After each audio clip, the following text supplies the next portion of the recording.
Bonjour, je vous propose un nouveau bulletin d'information en Ukraine au 14 juin 2020. Selon une dernière étude ukrainienne, les Russes auraient détruit plus de 80% de la production thermique de l'Ukraine. Et en parlant de bombardement, les Russes ont bombardé la région de Kiev ces derniers jours, où une usine a été ciblée et atteinte, ainsi que l'aéroport au sud-ouest de la ville.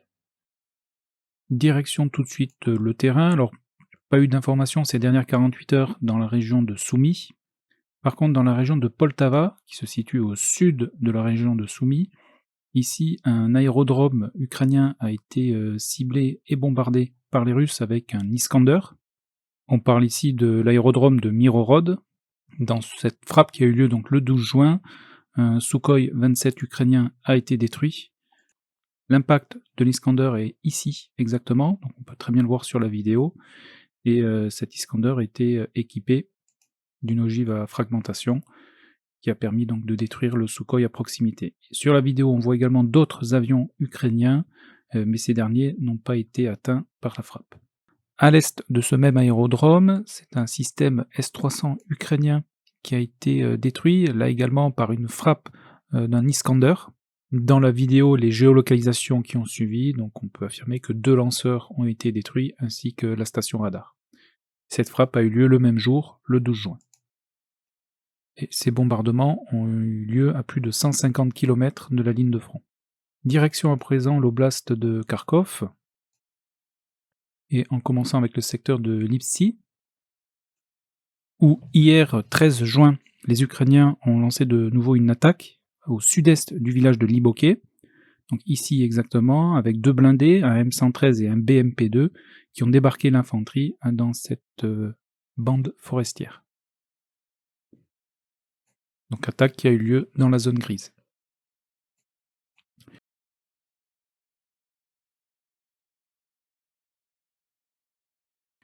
On continue un petit peu plus à l'est, le secteur de Vézelé, ici, a été particulièrement bombardé ces dernières 48 heures, ainsi que le village de Neskouchnie, ici, donc on se situe entre Lipsy et Vovchansk. En parlant de Vovchansk, la ligne de front a légèrement évolué dans la zone industrielle qui se trouve ici, qui était précédemment sous contrôle des Ukrainiens.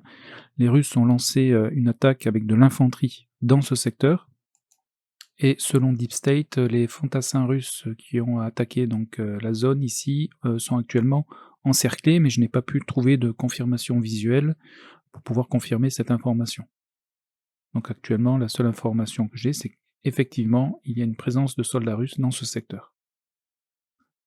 En parlant des Russes, ces derniers sont en train de construire des fortifications, donc au nord-est de Vovchansk ici, donc que j'ai matérialisé ici par des tranchées qui sont observables depuis le satellite, images qui ont été partagées par Deep State avec ce lien. Donc, ce qui veut dire que les Russes ont l'intention de s'implanter dans ce secteur. On se rend à présent sur le front de Louhansk, qui n'a pas évolué donc ces dernières 48 heures. À l'est du village de Ivanivka, ici exactement un MTLB russe a été détruit le 12 juin par un drone kamikaze ukrainien. On continue. Sur les arrières ukrainiennes, c'est un radar ici de leur armée qui a été détruit dans la même journée, et cette fois-ci par un Lancet. Et l'autre information de ces dernières 48 heures, au sud du village de Dibrova, qui se situe ici et qui est sous contrôle des Russes, on a une vidéo où on voit des fantassins russes battre en retraite, donc ils sont dans cette tranchée et ils regagnent leur ligne ici. Donc on est toujours dans la zone grise. Direction la région de Siversk. Pas d'informations ni d'évolution donc sur Bilo-Rivka. Par contre, à l'est de Verkhnomansky, ici c'est un MTLB ukrainien qui a été détruit par un drone kamikaze russe dans la journée d'hier. On continue sur la ligne de front dans la région de Siversk, où a eu lieu la modification la plus importante de ces dernières 48 heures au profit des Russes, qui ont avancé donc dans le secteur de Vesele, ici, donc comme vous pouvez le constater. Leurs éléments avancés ont été attaqués par des drones kamikazes ukrainiens dans la journée du 12 juin.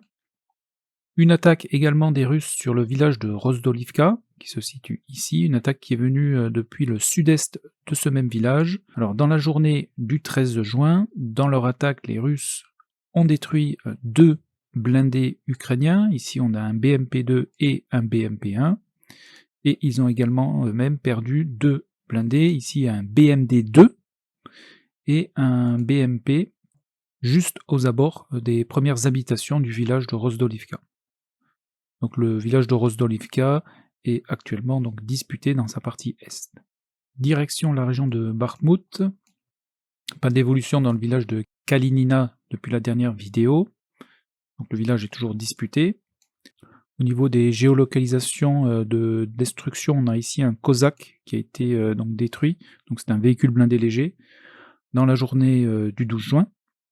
Et mis à part cette information, pas d'autre évolution dans ce secteur. Nous pouvons maintenant nous rendre directement dans la région de Donetsk. Alors ici, donc je vais bien dézoomer pour vous montrer qu'il y a des évolutions et des attaques russes donc, qui ont eu lieu ces dernières 48 heures. Tout d'abord, dans le secteur du village de Novo-Alexandrivka, où les Russes ont repris une partie ici au sud de ce même village. Leur infanterie a été attaquée par des drones kamikazes il y a 2 jours.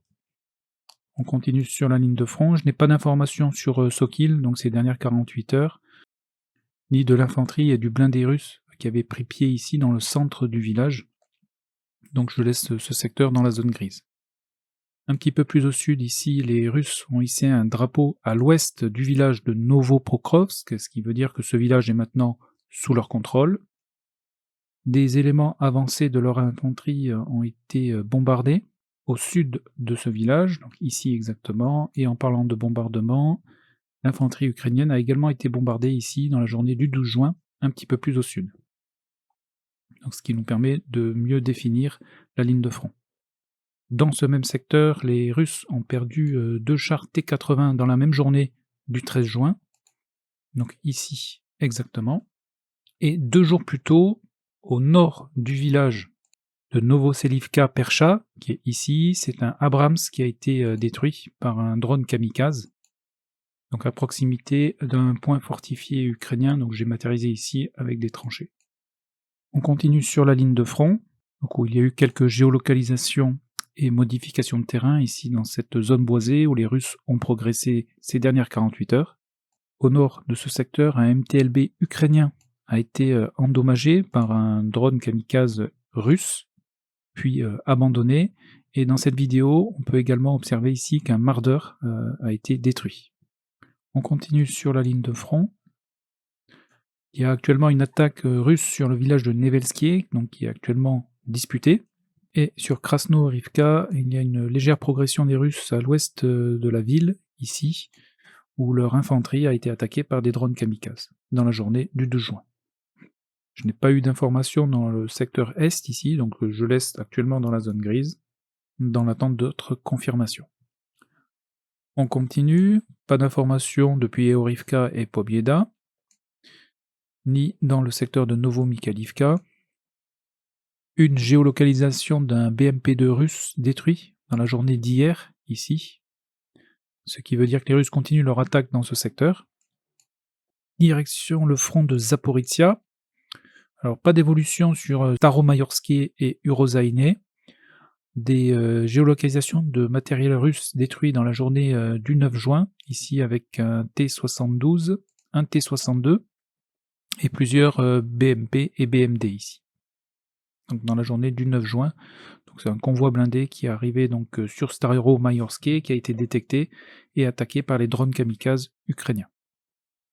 Pas d'autre évolution ni information, et sur le village de Robotiné, pas d'informations ces dernières 48 heures, on a simplement eu une vidéo d'un Bradley donc, qui a sauté sur une mine ici, dans la journée donc, du 8 juin, destruction du blindé qui ne peut pas être confirmée avec cette courte vidéo, donc je laisse pour l'instant endommager.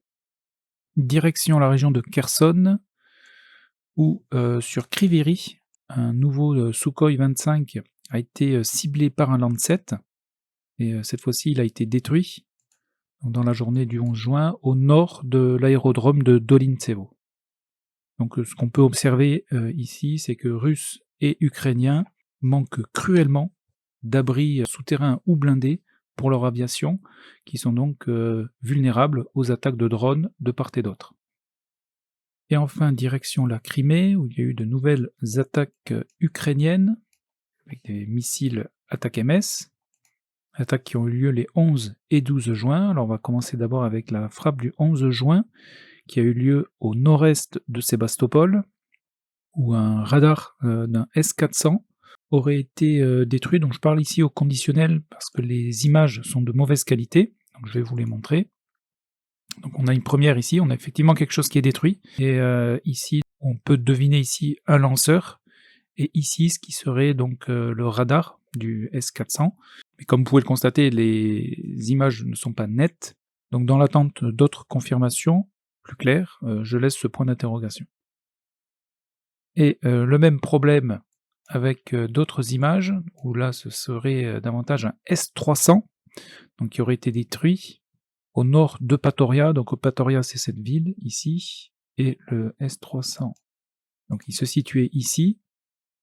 Et là également, donc visuel de mauvaise qualité, mais on peut observer qu'il y a donc effectivement des lanceurs ici, et ici un autre objet qui aurait été donc détruit. Et comme vous pouvez le constater, difficile de pouvoir confirmer, donc je laisse toujours ce point d'interrogation ici également. En règle générale, de meilleurs visuels apparaissent pour confirmer ces destructions quelques jours plus tard. Donc je vous tiendrai au courant bien entendu. Donc avec ces frappes, on peut affirmer que la défense antiaérienne russe de la péninsule a été clairement visée ces derniers jours, et d'après Boudanov, les Russes auraient même déployé un S-500 en Crimée. Information qui reste au conditionnel, car on n'a pas eu de confirmation à ce sujet. Donc voilà pour les informations essentielles au 14 juin 2024. Donc par rapport à la dernière vidéo, le front s'est stabilisé sur Kharkov, même si la situation reste dynamique dans les combats urbains sur Vovchansk. Forte progression russe dans la région de Siversk, et plus précisément sur les villages de Veselé et Rozdolivka. Les Russes ont également repris leur attaque sur la ligne de front à l'ouest d'Avdivka. Et il y a eu des frappes en profondeur de part et d'autre, qui ont détruit un Sukhoi 25 ukrainien sur Kriviri, ainsi que des systèmes de défense antiaérienne russes en Crimée. Et pour votre information également, la flottille russe est bien arrivée à la Havane. On a eu des visuels donc sur l'arrivée de la frégate et du sous-marin Kazan, et il y a également arrivé dans la région donc de Cuba un sous-marin américain.